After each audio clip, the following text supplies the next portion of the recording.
everyone. Welcome to today's segment of The Power of Money. And in the background, you're listening to Gloria Gaynor singing that powerful song that has transcended years called I Will Survive. And that's an appropriate segue into today's segment of The Power of Money Presents doing something a little different. Battered women, battered lives. This is a two-part segment. The first segment, I'm interviewing the director of the Artemis Center here in Dayton, Ohio, which has a reach that's way beyond Dayton for women.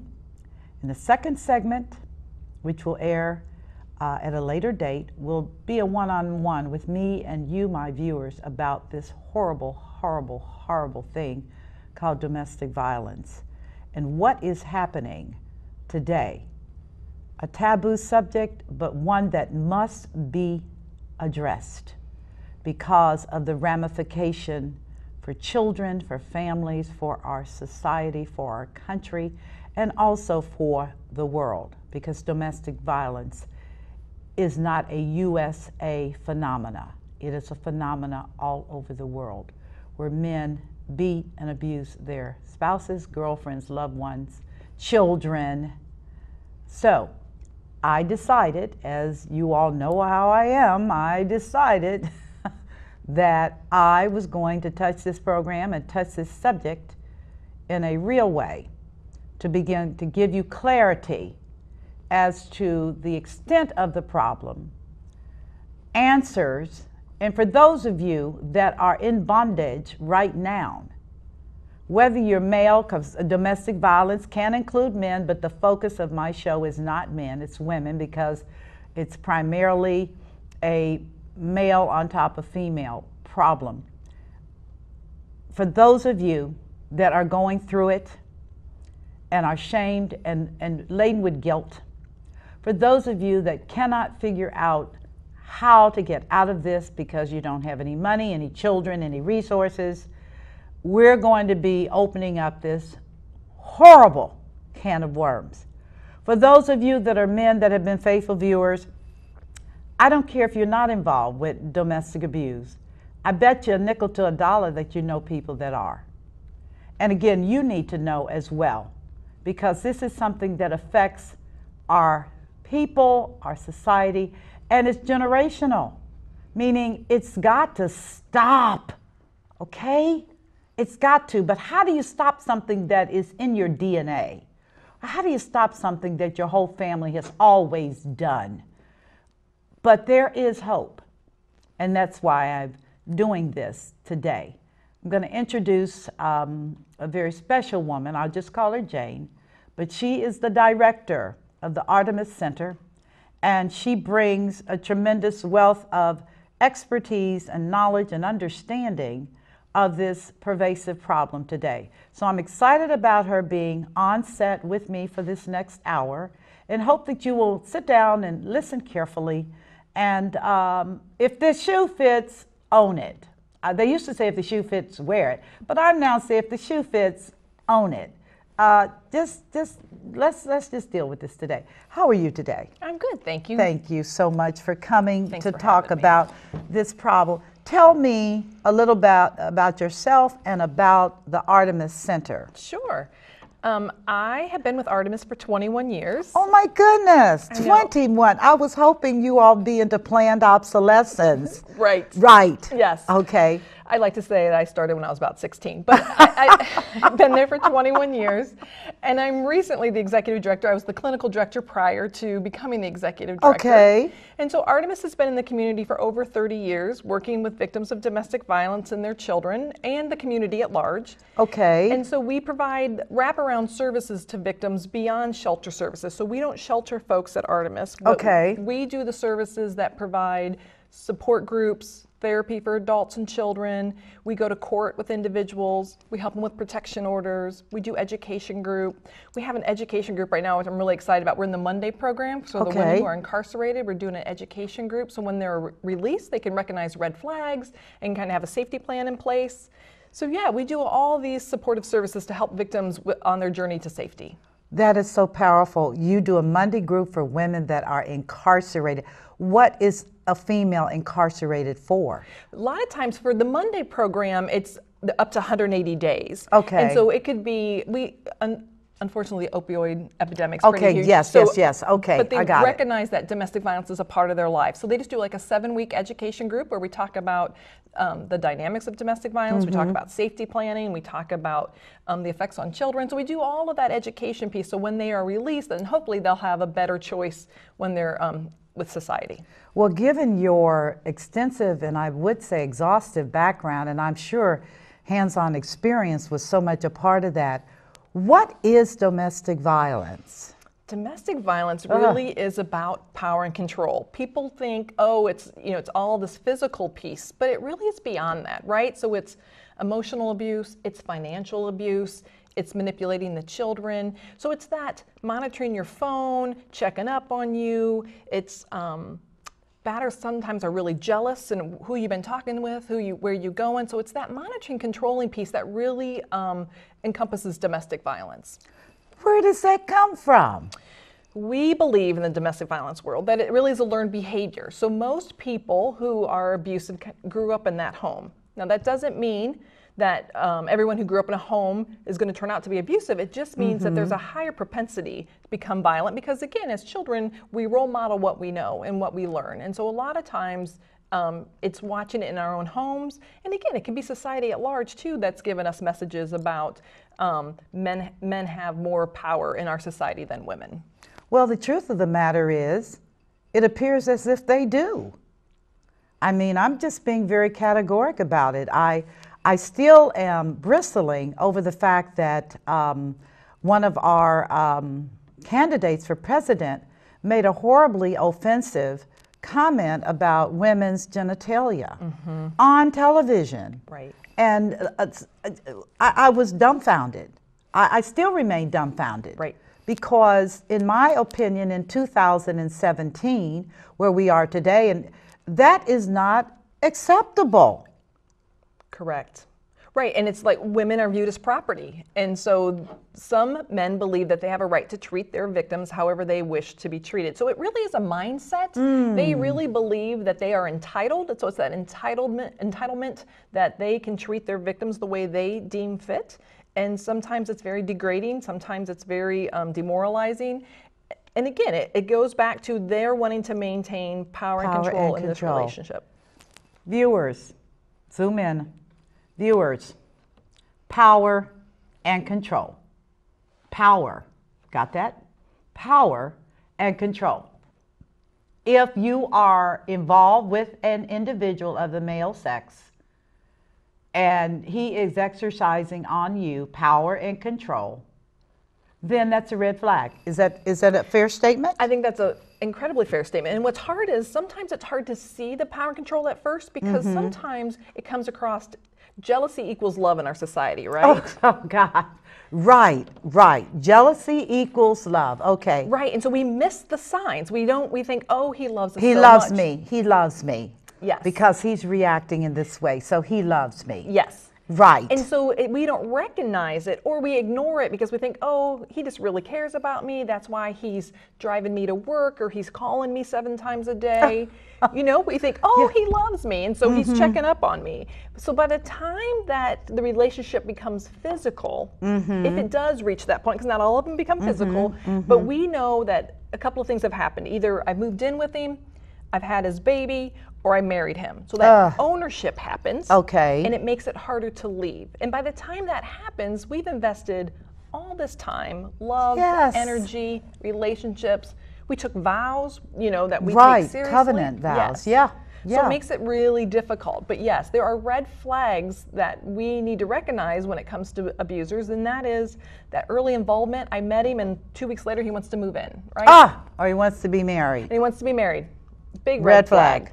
Big red flag is if he has a history of violence, no matter what the excuse is, it was his ex-wife's fault, or it was, if there's a history, we know the best predictor of future behavior is past behavior. So if a person has had multiple relationships and multiple marriages, would that be an indicator perhaps of his inability to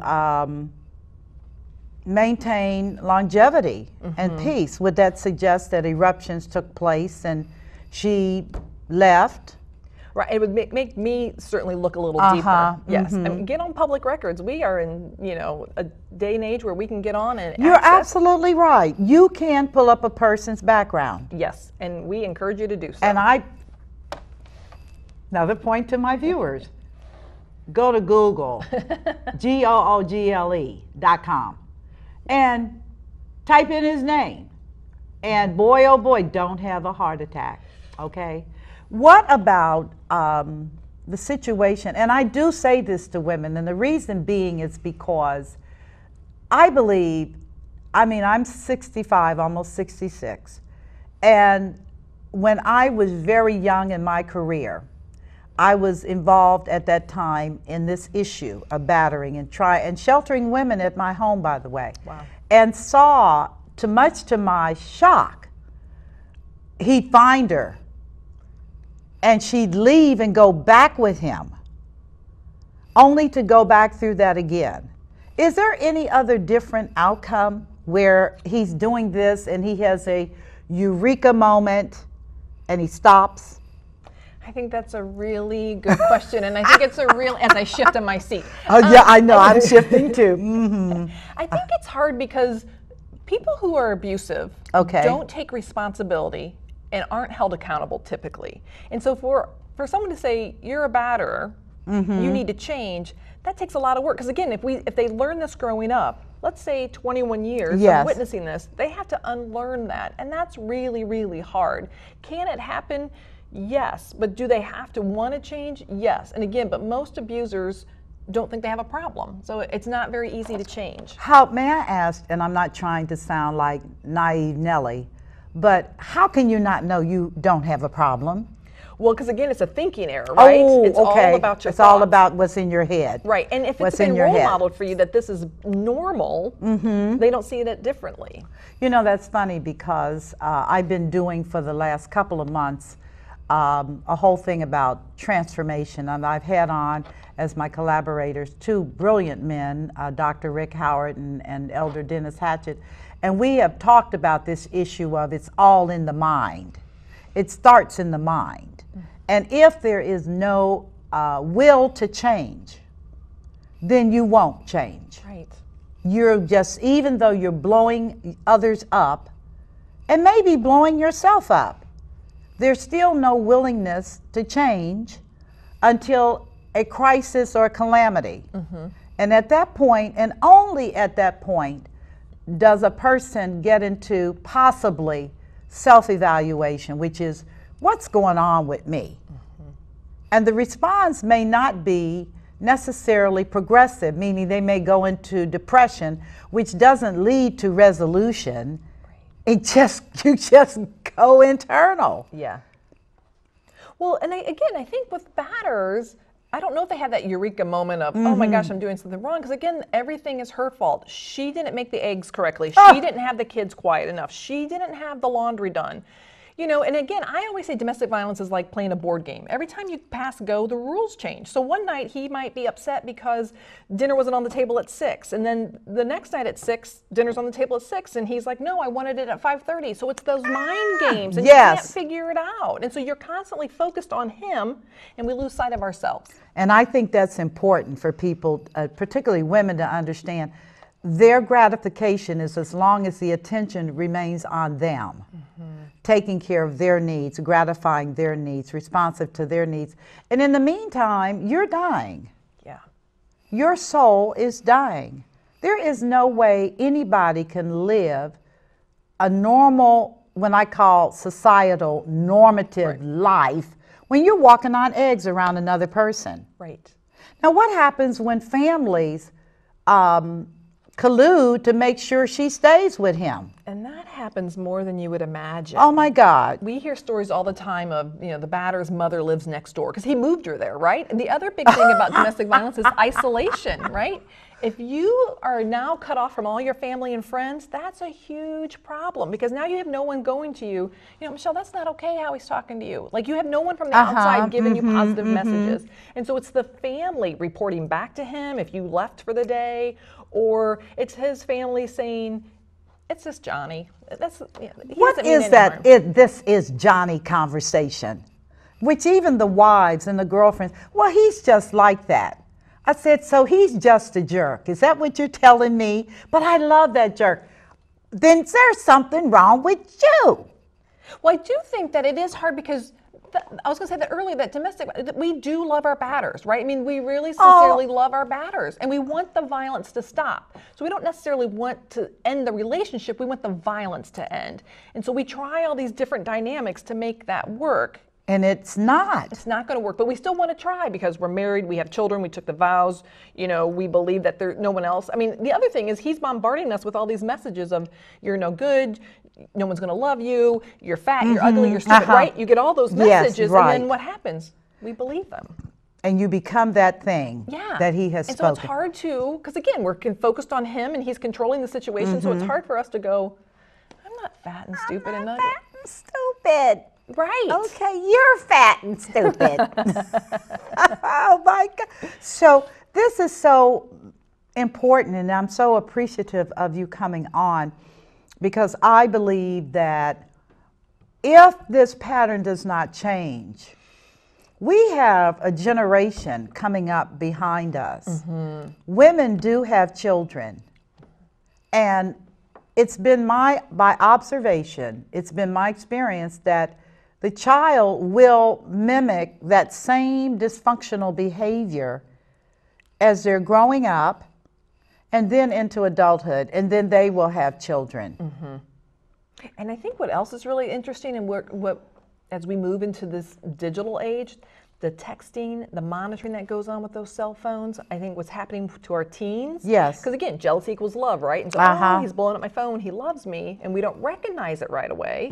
I think that's a really scary dynamic that's kind of changing with our young folks. But so how does that work? Because you have to help me here. So he's texting her.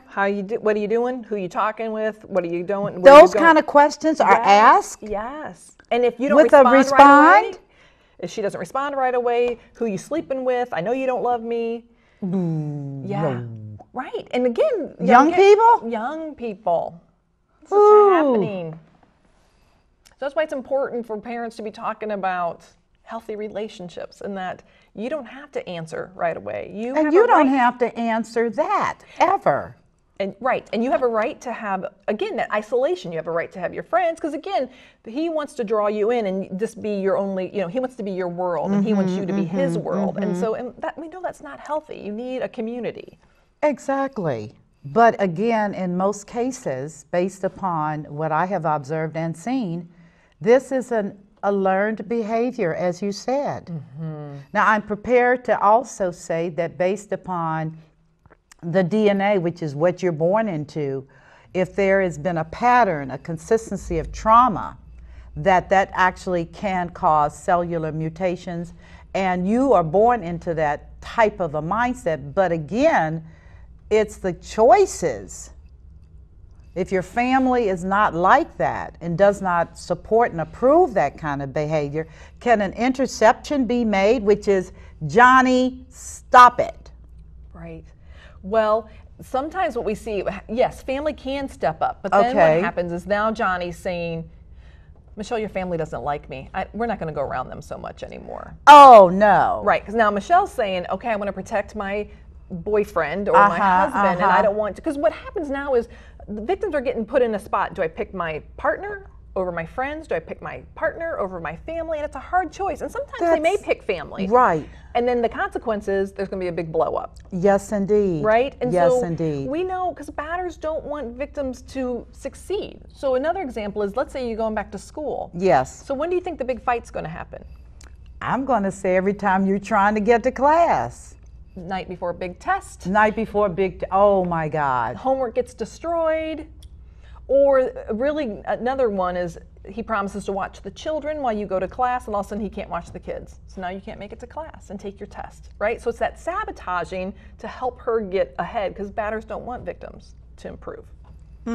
That is that's bizarre. That's the only definition I can use. That is absolutely bizarre. So what happens is the victim becomes a part of that bizarre behavior by acquiescing? Well, she becomes dependent on him, oh, right? Okay. So let's go back to the power of money. So he might be the one who's paying the rent. Okay. So she tries to leave. Where's she going to live? If he's controlling the money, he might be, I hear this all the time. Victims say all the time, my paycheck is his paycheck is his paycheck, right? Oh, okay. And so they don't have an account. They don't have a savings account. So they rely on him to help pay for diapers, formula, childcare, gas for the car. And so if he's out of the picture, who's going to help with that?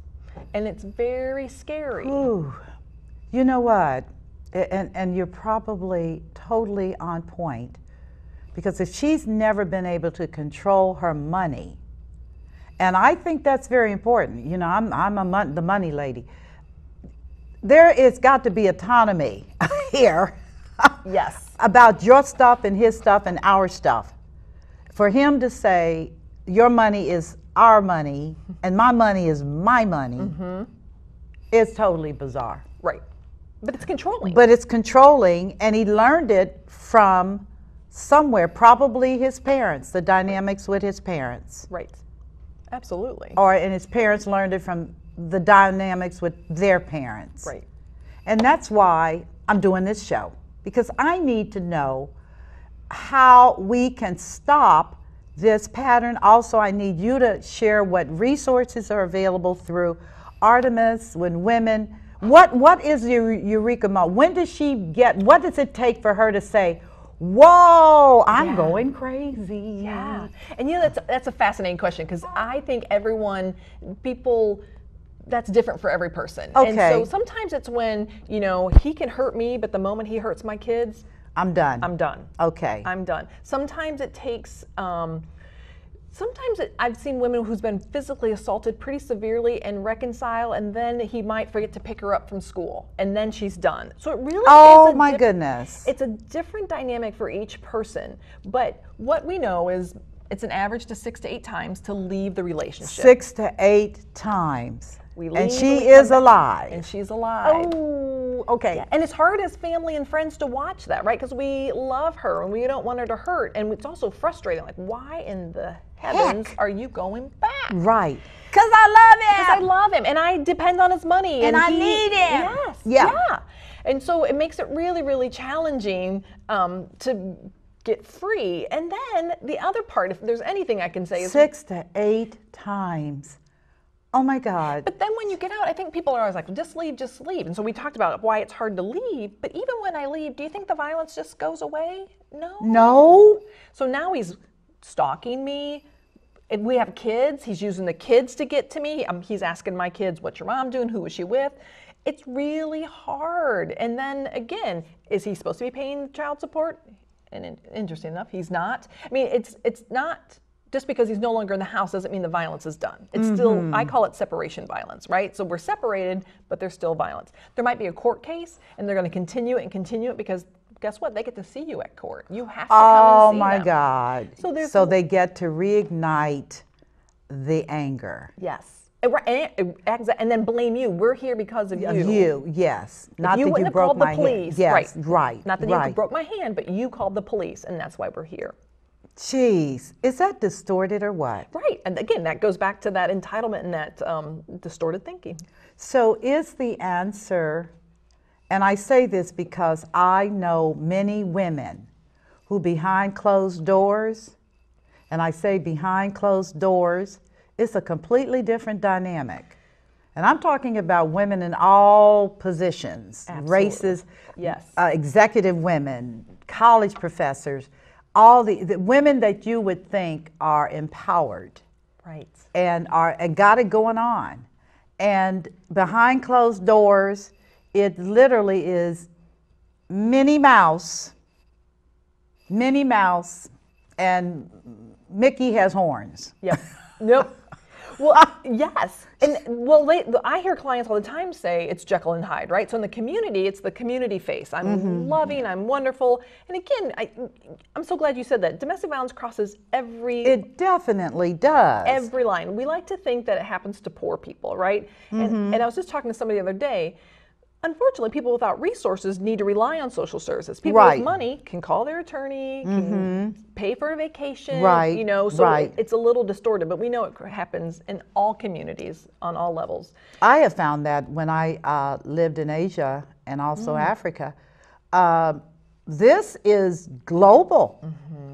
This is, and women in other countries do not have the support systems that we have over here. They literally are stuck and cannot go anywhere. Right. They're stuck.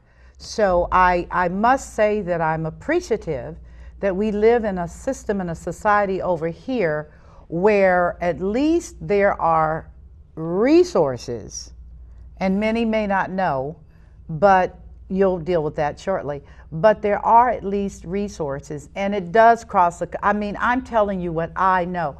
There are women who live very different lives behind closed doors. Yes. And when you go into their home, you know that's going on because the energy's not right. Right. He's looking at you crazy. And you know, not as a sidebar, one man was looking at me while I was talking to his wife, and he looked at his watch and said, "Isn't it time for you to go?"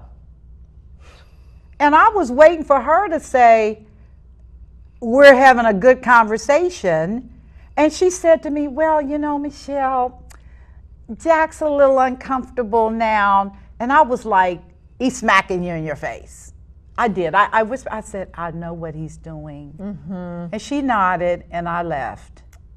She said, "Well, you know, Jack gets a little uncomfortable." I said, "I haven't even been here, but well, he, you know, he likes our time." And I'm like, right, there's that isolation piece, doesn't want her, right? Yeah, and he meant it, which is, time for you to go. I couldn't believe that. Very prominent woman. Yes. Very prominent woman, living this nightmare. Yes. So sad. It is. And right, and so sometimes they don't want to break up the family. There's children involved. People really believe that children do better in a two-parent home. Is that true? I would say no, it's not. It's not good for children to witness the violence, or even if it's not physical. The mental, the controlling. So that, again, the children are learning how to interact with you know, another human being, and it's not healthy. So no, I think that children do just fine in single-parent homes and can find healthy male role models in the community. I think so. I think you're absolutely right. So we are in a situation where the typical client that comes to your facility, give me a profile. Sure. So I'm going to say there's no typical person. Okay, I'm good with that. Okay. So people reach out to Artemis, probably one of the biggest reasons is really just for support. Okay. People will call and say, "Am I in an abusive relationship?" You know, and just kind of talk about it. When the police respond to a domestic violence, there's an information sheet given, and our hotline number's on that. So good. Okay, so they do know. Yes, and so we can go to court with them and accompany them through the process, because again, that's overwhelming to... Oh my God. Once you get involved with the police and the court system. Right. Oh my God. Right, and not everyone understands it. And you have attorneys talking in their legal, you know, ease, and so we try to help just break it down and provide support. We get a lot of calls how to get a protection order, so an order that keeps the abuser away. Does it work? You know, yes and no. Okay. Nothing can be, you know, black or white, right? Right. There are batters out there who really do fear the courts and really do fear this piece of paper because, right, again, they want this image to the community. Some don't care. And so we say to victims, is this going to make it worse? Because if it's going to make it worse, let's not file it. Because we don't want to, as this one woman said, she goes, "I'm not going to poke the bear." Well, we're not going to poke the bear. Poke the bear. Right? I like that term. Yeah. Poke the bear. Okay. So we didn't file. Okay. I always talk about protection orders are tools to help the police do their jobs, Okay. right? So it's not going to stop the bullet. We've all heard that. But it's a way to say, 911, I have this order and he's violating it. And it's another way to hold him accountable. Okay. So I do think there is value in the protection orders. Does a man stop the behavior because of the court system now being involved in the police? Will his bullying and intimidation and meanness, will that cease if she goes that way? Not necessarily. So again, things happen like, so now I have an order of protection that says he can't come around me, but I happen to live on a street that's the corner, and so he just keeps driving around the corner. And if I call the police typically are going to say he was on his way to the store. Like, we can't. So there's other tactics that happen, or you might get a phone call from a number you don't recognize, and he might say something inappropriate or not. But you can't call the police. But then they're going to say, "I don't know, that was him on the other line." So there's sometimes it's challenging because they are smart and manipulating. But again, I don't think that people should be afraid to get a protection order, because it really does allow a different level of relief that that you can't have without the police. I got it. Well, that is the police, and that is their job. Yes. To enforce. Yes. So they don't care. Right. It's enforcement. But my challenge is with so many women that don't want to go through, particularly what you would call your more higher income woman, status in the community. Once that order is issued, it's public record. So what is the sense when you talk to a woman that comes in and you're advising and counseling her? Do you take a position with her if she feels that her life is in danger to go on through the court system, or do you recommend that some other strategies? Sure, it really does depend. If she really feels that her life's in jeopardy, then we really talk about, so we do a lot of safety planning. Oh, okay, well tell me about that. So if she comes to us and says, I think he's escalating and he owns a weapon and I think that he's going to harm me. Yeah. Protection order might not be the best thing. It might really be, do you have family somewhere else? Can we get you on a bus? Can we help get you out of here? Get you out of here. You and your children, a bus, ticket, or we might give a gas card and say, go. That might be the best answer. Sometimes if they're on probation, working with the probation officer, just letting the probation officer know this has been the behavior. And sometimes, you know, the one thing is, and I'm kind of going around the... Okay, no, you're fine. But sometimes people think marriage counseling is the answer, right? And so we really talk about don't do marriage counseling because it's not safe. If you think about it... Oh my God. If you and I went into marriage counseling and you were my abuser, and I'm trying to talk about what's going on in the relationship, and I get honest because because that's what we do. Yeah. And I say, okay, Johnny hit me 2 nights ago. Well, when I go home, the therapist isn't there. Now Johnny's pissed that I just shared that secret, and so it's not safe.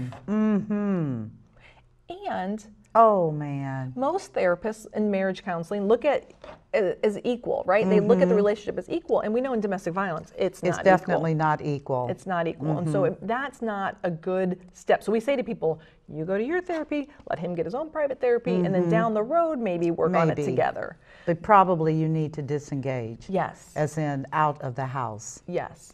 But you know, that brings up a real challenge with so many women that I've heard over the years and still hear, which is I can't leave him because he gives me a quality of life, money, cars, status, that if I become just a regular woman, I lose that. Do you hear that often? I hear the fear of being alone is huge. That unknown. I don't know, how am I going to raise these kids by myself? How am I going to afford to do X, Y, and Z? And it's been a really difficult journey for some. And so one of the things we do at Artemis is we provide a support group, which I think is phenomenal. Other women are there, so it breaks down the isolation. Yes. You hear somebody across the room say something and you go, that was me. That was me. Yeah. And so you realize you're not alone. So I think that building each other up and being able to have each other support is huge. And so in that group is where I learned that with the fear of being alone. So they have each other. Oh my goodness. To kind of help with that isolation piece. So now they know they're not alone, and so they're able to make steps that they weren't able to before. But it's a huge dynamic, that so fear. the necessity of having an empowered community, which could translate into support groups. If there is a church out here, or whatever your belief system is, some kind of community so that you can be about the process of healing and restoring your soul. Yes. Because I don't believe a woman that's been through that type of an experience bounces back like that.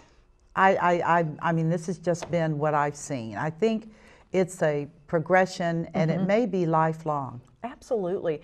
And you talked earlier, so if I'm somebody who had an earlier trauma in my life. Yes.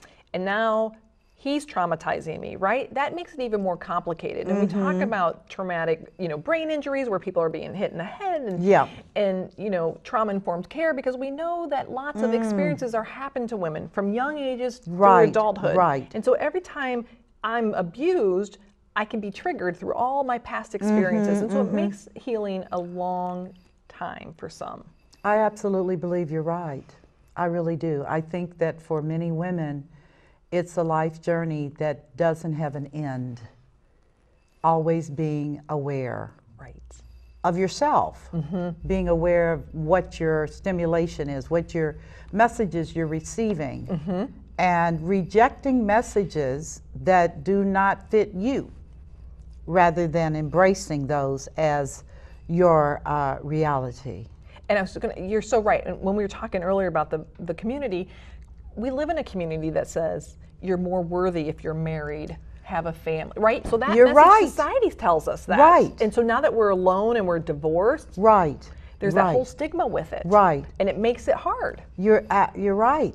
But and I'm just going to be open with you about this, Jane. I've observed some wonderful marriages. My parents, wonderful, loving, considerate marriages. And I've also observed some horrific marriages.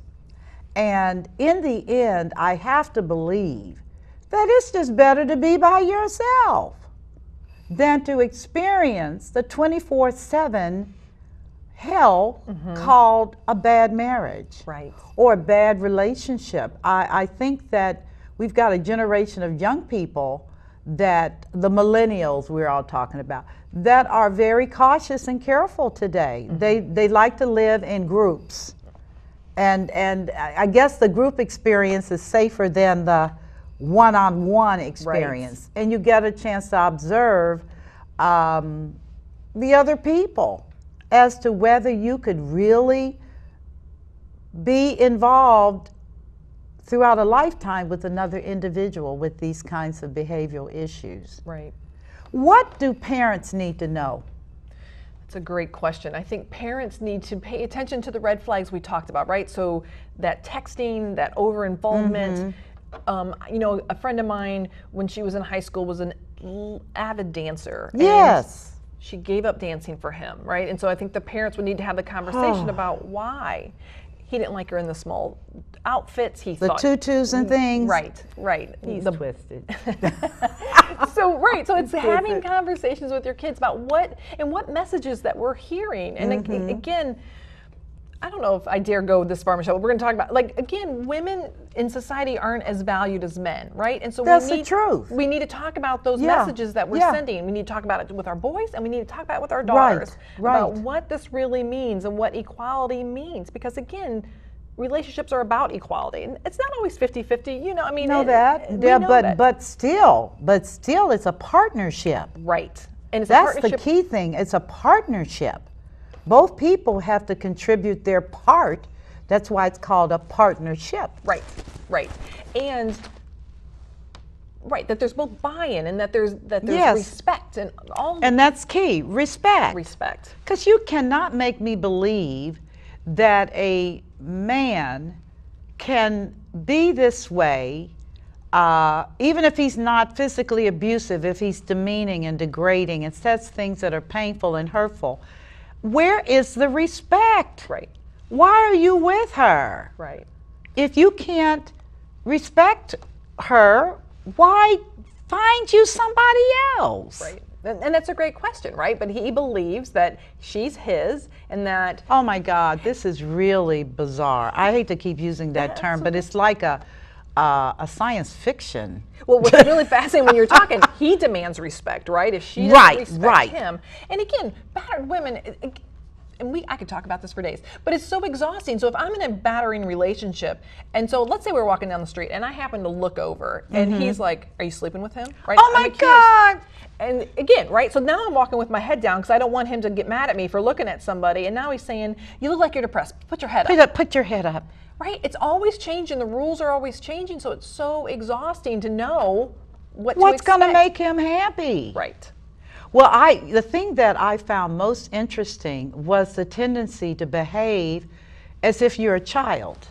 To say things like, put your head down. Those are things you tell little people. Right. Those are not things you tell adults. Right. I mean, you understand what I'm saying here? I sure do. The communication flow seems to be parent-child. Yes.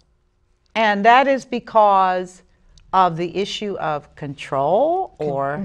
Right, male dominance, like he's the king of the castle, he gets to make the big decisions. So you're right, he's the authoritarian.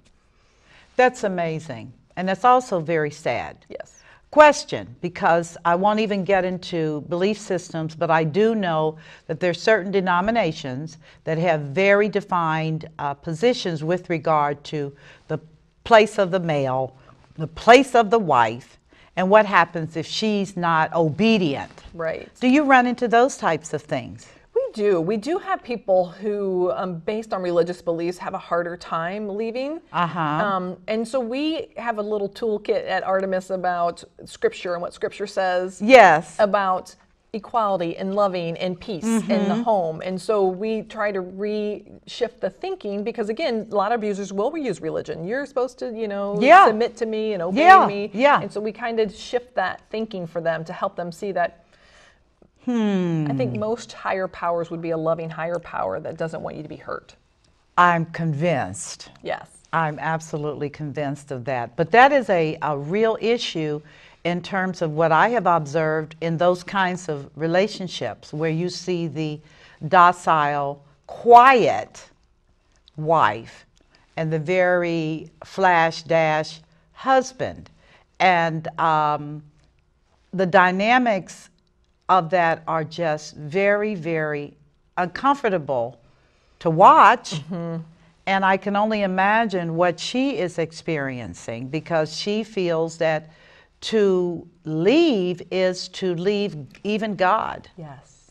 That is really right. And then it's reinforced by the abuser, right? I mean, you're breaking up our family, you're sinning, right. And so that makes it even more emotionally difficult. And the other thing, if I can just interject. Oh, no, please do. Please do. Well, we were talking about, why she stays and it's money and it's love. But the other thing that's, I think, pretty important is batters aren't batters 24/7, right? So some days they are loving and they're gentle and they are funny and they play with the kids. No, because they're batters and that's what batters do. And so then I look back and I see Johnny and I go, that's the man I fell in love with. Yes. That's the man who I believe him to be.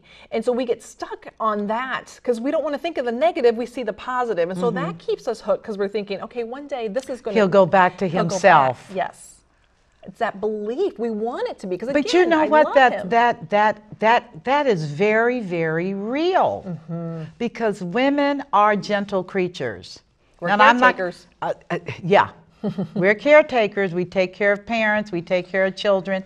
And we'll even take care of sick husband Johnny because the man I fell in love with is somewhere hidden in all of that stuff. And Johnny sometimes says to us, I grew up in a bad home. I need you to help me. I need you to stick this out with me. Your love is what's going to change me. And we, as nurturers, are like, all right, Johnny, I'm with you. I'm with you. Right. Yes. As Maya Angelou says, when they tell you who they are, believe them. Don't paint any other picture. What you see is what you get.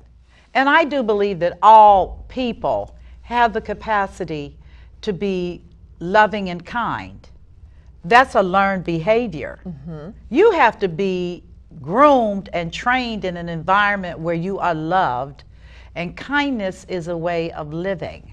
I believe that. I don't believe that it's hopeless to say a person can come out of a violent environment and be kind and gentle.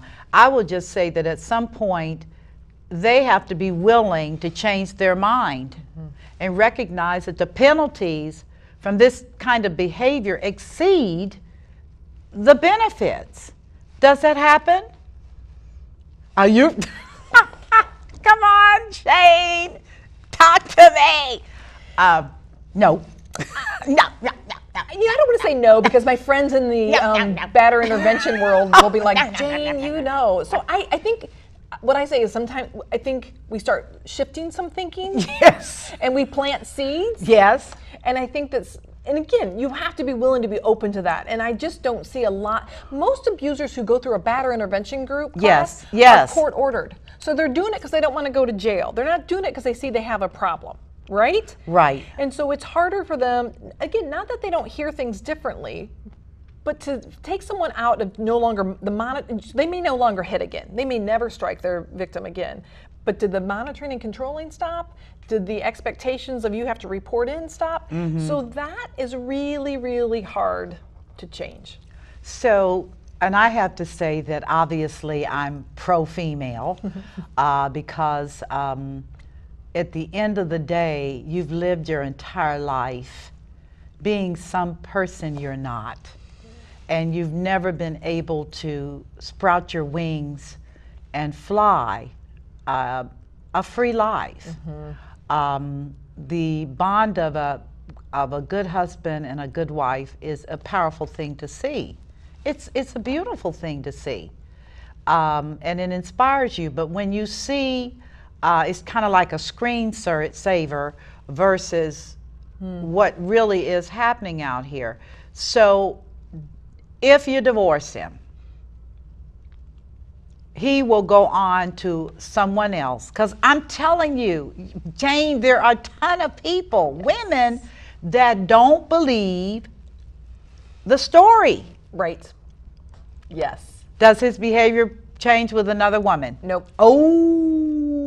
And that's really hard too. So women in support group are like, he's treating her so nice. I'm like, don't you believe it? Don't believe it. He's not, that there's going to be nothing different. And interesting research has shown us in domestic violence situations that over time, the incidence between violent incidents gets shorter and the incidents get more intense. And what we've learned is, let's say Johnny leaves Jane and now he's with Michelle, that timeline for him didn't stop, right? So the intensity can still continue just as it's been since he was with Jane. Because it's just another female. It's another female.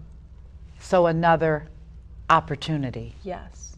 And I feel like we should say that it's really important because I'm sure some of your listeners have probably turned us off, Michelle, but we know most abusers. Don't you turn off this show. I'm talking to you. Don't you turn off this show because you know I'm talking to you. Well, it's important. So remember that most abusers are men, but most men aren't abusers. Oh, I believe that. I absolutely believe that. But it's sensual. It's sexy. It's something about being able to dangle somebody. And if you're dealing with a person who came out of that type of an environment, and as I shared with you when we were before we came on set, I've just been working and researching on the history of women going back 4,000 years. I mean, they've got stuff chronicled now. Yeah. And the evidence is so dreadful.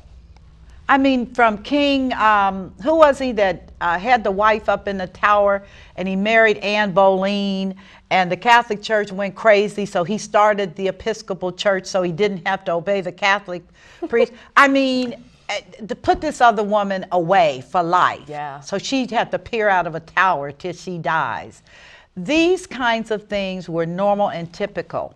And even as late as I think they said 1983, women did not have property rights. We were considered property with no standing in court. That is really not funny. Right. I mean, how do you circumvent that cultural conversation? Right. where men go in their corner and talk about sports and women go in their corner and talk about children.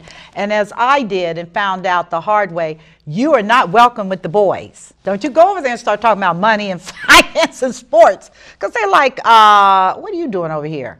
You're like, well, you all have a more interesting conversation because I'm with my children every day, but I really like to talk to somebody about money and sports. Right. Not so. Mm-mm.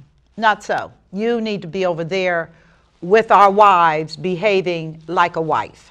So I only say this because it has been eye-opening and quite enlightening for me, this conversation. We're wrapping up. What resources, give a phone number for the Artemis Center. Please call 461-HELP. 461. Give the area code. 4357. Area code 937 461-HELP. 4357. Now, because this show airs in other markets, can women in other markets call you as well? Absolutely. And we will talk with anybody. And if you need more specific services more in your area, then we have resources that we would look up and help connect you to those resources in your area. Awesome, awesome, awesome, awesome, awesome. This has been uplifting because I now know that there is help. And it's help in a professional way to give a woman a way to redefine her life positively and impact on her children. Because I can't believe any mother would take joy in her daughter marrying an abusive man or her son becoming an abuser because of his father. But it is encouraging to know that there are professionals like yourself, Jane. And I thank you for being on today to talk about this so important subject, and at least to be able to open up the can of worms, the Pandora's box, the thing nobody wants to talk about but everybody's looking at, and to let women know that there is hope. Yes. That it is not the end of the world. You will get through this if you choose. If you make a decision, enough is enough, then you move on into a commitment, and then you can choose to live and not experience daily sorrow and misery at the hands of a person who does not have the capacity to even care. That's so sorrowful. We're closing out again with another survival song for those of you that are listening in the few remaining minutes. I want you to contemplate what we've talked about today. This is important. I'm going to be going directly into segment 2, which will air at a later date, but where it's one-on-one with me and you. And I just want you to be encouraged and to know that you can do this. Nobody has the right to play God in your life. Nobody, period. And when you can begin to understand that your transformation starts with recognizing who you really are, the person that's inside that's beating to come out and express itself.